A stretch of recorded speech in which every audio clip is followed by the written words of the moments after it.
he has spoken on the topics faith, family and freedom in Cuba, Belgium, Brazil, Congo, UK and all over the USA to crowds from 14 to 40,000. International leadership speaker, trainer and coach. Author of Learn to Raw Leadership, Attitude Hack, Live a More Excellent Life, 5 Battle Strategies of a Victorious Warrior. 2021 President's Lifetime Achievement Award recipient. Founding partner of the John Maxwell team. Toastmaster International Speech Competition semi-finalist. Founder of Tell It Like It Is TV, ThatGuyRocks.com and ThatGuySpeaks.com. Creator of Story Power TV, Transforming Grace TV, and Leading Leaders Podcast. Producer of 4 TV programs and podcasts for Liftable TV and World Trumpet Television as well as multiple social media channels. Please help me welcome J Loren Norris. I heard a beautiful phrase yesterday. It was not only a cute quote, turn of phrase kind of thing. It was a statement of profound truth. And when I heard it, I thought, that's actually quite brilliant. I like that. It's really simple. It's really easy. But see, it's not one of those phrases that you just say because it's cute and it's cool. It's one of those phrases that took 60 years of leadership to come to the conclusion that it's true. And it's the premise behind a new book that's out. And I'll tell you that phrase and that book, but you got to stay tuned to the entire podcast right here.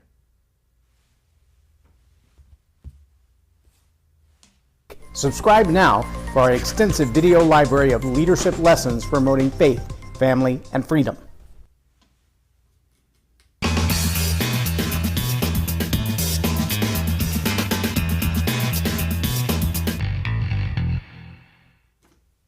I'm J Loren Norris with Leading Leaders Podcast, and the phrase that I heard was beautiful. It came from John Maxwell. Now, here's why this phrase is so beautiful. And I'm going to tell you the phrase, then I'm going to kind of back into what I really want to talk about with this episode, because there's a whole lot behind this phrase, even though the phrase seems so high level, surface, on the top. It's just a little seasoning on your life. Here's what he said. He said, culture eats vision for lunch. You should write that down somewhere. Culture eats vision for lunch. Now, most leaders, myself included, many times over would tell you, if you got no vision, you're not going anywhere. If you can't tell me what your plan is, if you can't tell me where you're moving, you can't take a team there. You got no influence if you got no vision. You got no plans. You have no goals. You have no strategies, therefore no tactics if you have no vision. All of that is very, very true. Now let me sidestep that truth for a moment and add to it. Leaders are thinkers. Did you know that? Leaders are like always thinking. In fact, one sign that you should be a leader if you're not yet leading is the fact that you never stop thinking. You probably have hundreds of pages of journals. Every time a new idea comes to mind for you, it doesn't stop with that idea. That it's not just a quote of, wow, that was a good idea. That was kind of cool. No, leaders' minds don't do that. The mind of a leader takes that idea and it explodes into 1,000 different pieces. It's like watching the grand finale in fireworks. That one new idea comes up and you think, oh, that's pretty. And then it explodes into 1,000 different new ideas. It's not just one beautiful idea. It's one beautiful idea that contained inside it is 1,000 beautiful ideas. Think of it like a fruit tree. The thought process, the thought life, the thought mind of a genuine leader, someone with a natural skill set to lead, is more like an apple orchard. I mean, anybody can cut open an apple and count the number of seeds inside the apple.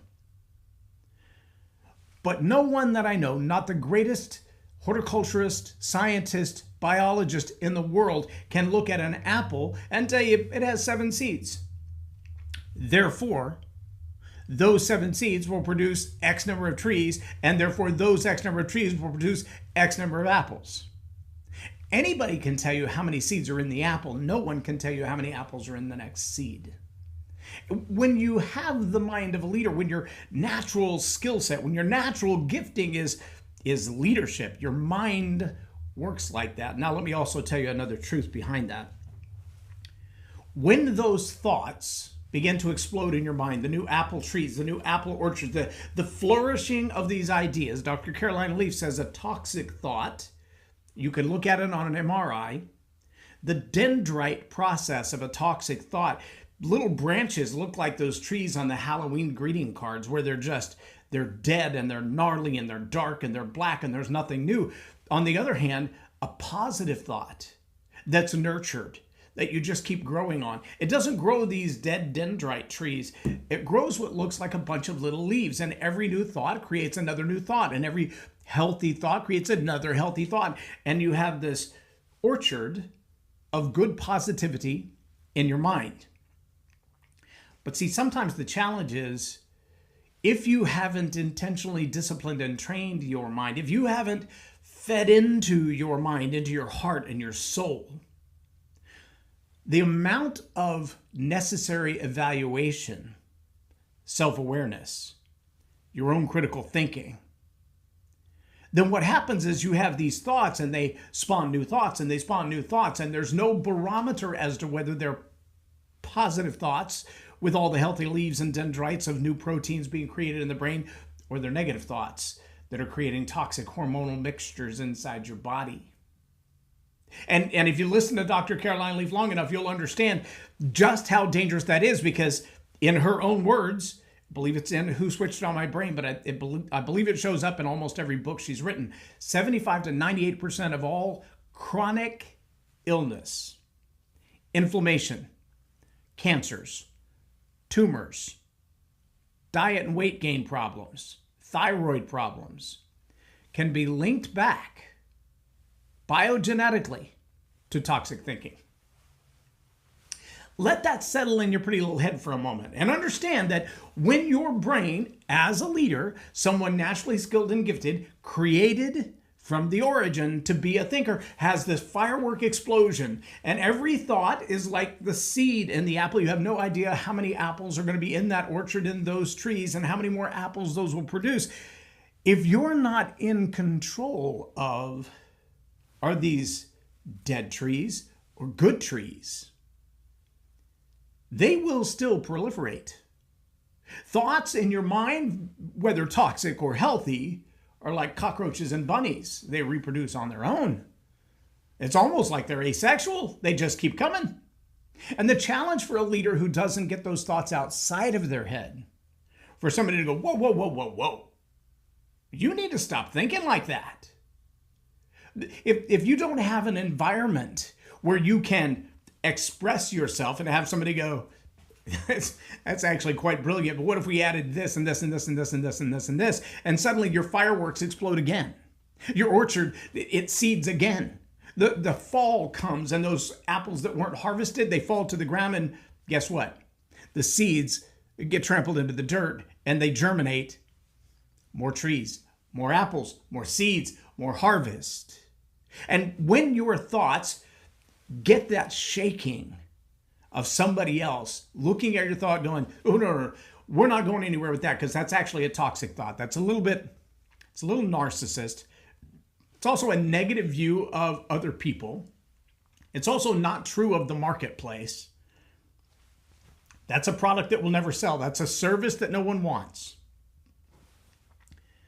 When you have people around you, your inner circle or the next circle out or the broadest circle or your customer base, a town hall meeting, a client feedback meeting where you can say, what do you think? A focus group where you can throw out some new ideas, some new product notions, and have people go, yeah, I wouldn't buy that. I mean, I like you, but I wouldn't buy that. Well, if you get that from enough people, don't make any of those, because that was a bad thought. It might even be a toxic thought. It might be an unhealthy thought. It might be a thought that a generation ago was a common thought.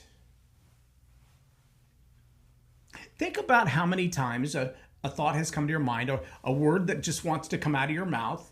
Your body begins to react to something that you've seen or heard, and you realize that that's the way it used to be. I mean, you used to be able to say words like that in public, for better or for worse.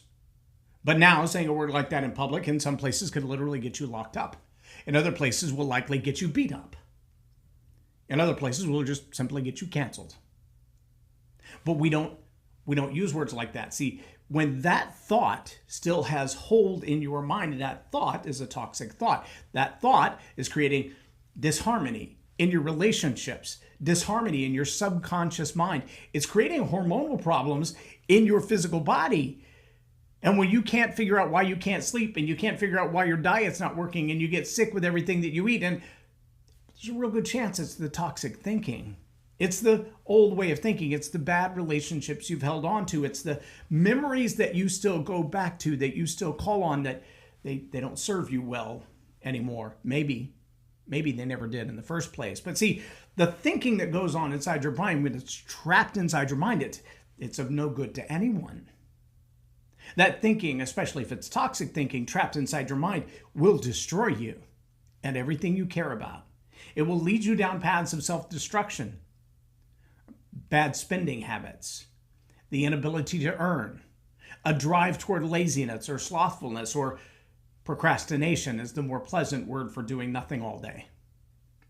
See, when those toxic thoughts, when those lack of ambition, when those selfish gain thoughts, when those it's all about me thoughts, when those narcissistic thoughts, when they continue on too long unchallenged by you or anybody outside of you, they will destroy you.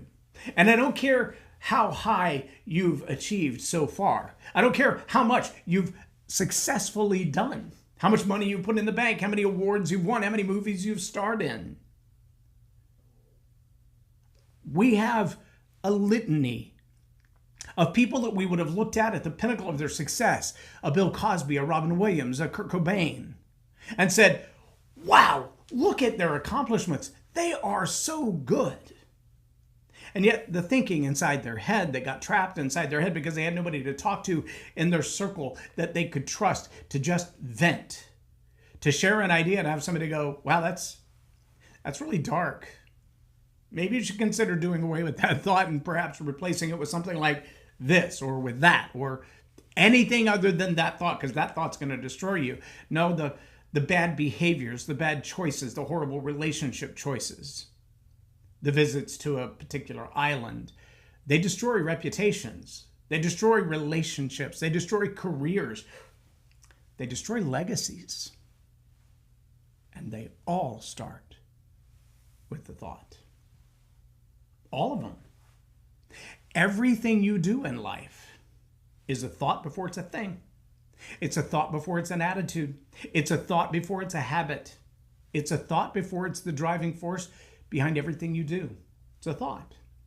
And if you as a leader have that firework explosion, that apple orchard of thoughts in your head, and they only stay there, they might benefit you and they might destroy you.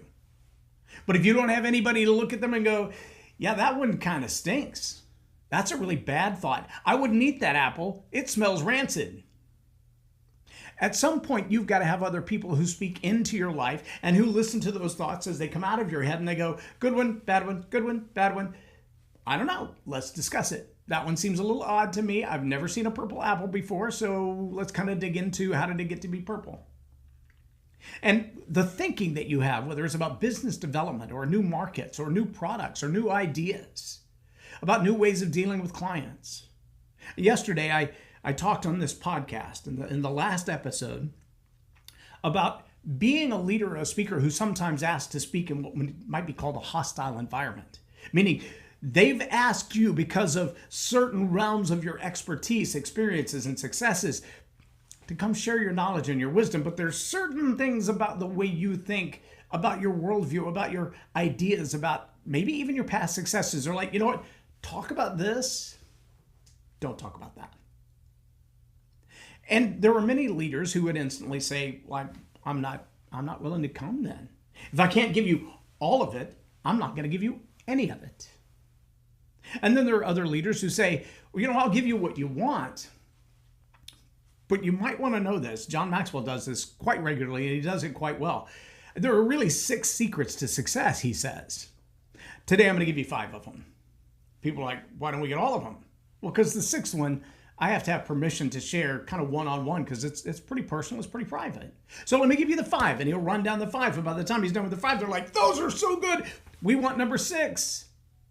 Let's see, it's a whole lot of thinking in John Maxwell's head, who said, I don't want to just dump number 6 on them because it may offend some people. And for some people, they're like, if I know what the nature of 6 is, then I can decide for myself. And that's exactly the purpose. You decide if you want number 6. But trust me, if you ask for number 6, you may not like it when you get it. I'm just going to tell you the truth. And so I'm going to give you the 5, and those who want 6 will make a private meeting for that. Or I'll tell you what, I'll give you my number. Call me when you're ready to talk about number 6. Interesting approach. But see, those thoughts, they begin to get inside somebody's head. They're going, what is number 6? When do I get number 6? How do I get number 6? What is number 6 about?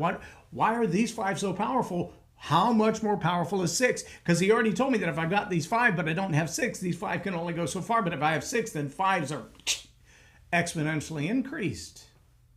See, that's the combination of how do you get those thoughts outside of your head so that other people can evaluate and employ them? And how do you speak in a hostile environment? Well, the answer to both is you got to love and respect other people. Yep. That's where it starts. But see, if you've got toxic thinking, some of that is judgment, some of that is discrimination, some of that is racism, some of that is sexism, some of that is ageism, some of that is just old-fashioned thinking.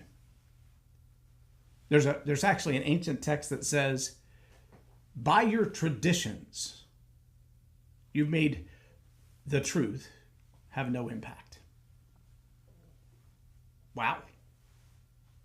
Your traditions have overridden truth. That's what it says. That's pretty powerful. What does that mean? That means you have these habits that keep truth from doing its work. You have these ways of doing things that negate what should be. In fact, what is. Let me go back to the original statement. John Maxwell has sold, by his own words yesterday, 37 million books. Even if your royalty is only 95 cents a book, it's not a bad living. But 37 million times somebody said, I want the advice that's in that book. I look forward to digging into the concepts in that book. I want to hear what a person who's been studying leadership all of his life and trained people all over the world, more than 1 million people have now been equipped. The target now is 1 million people a month. This is the guy who said, culture eats vision for lunch.